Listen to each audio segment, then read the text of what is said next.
আসসালামু আলাইকুম বন্ধুরা, কেমন আছেন? আশা করি ভালো আছেন। বিউটি কিচেনে সবাইকে স্বাগত। আজকে বানাচ্ছি কুরবানি ঈদের স্পেশাল হচ্ছে গরুর মাংস টিকিয়া।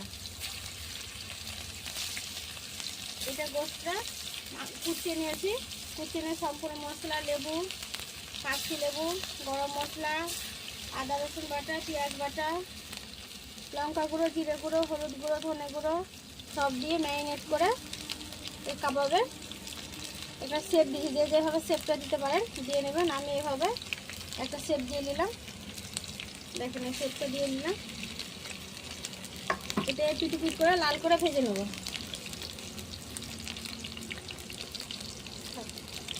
দেখেন কি সুন্দর, আমি এই পিঠটা উল্টে নিলাম, লাল করে ভেজে নেবো। যেভাবে আঁকা দিতে পারেন, গোলো দিতে পারেন। এটা টিকিয়া হচ্ছে, দেখেন কি সুন্দর করে আমি করে নিলাম।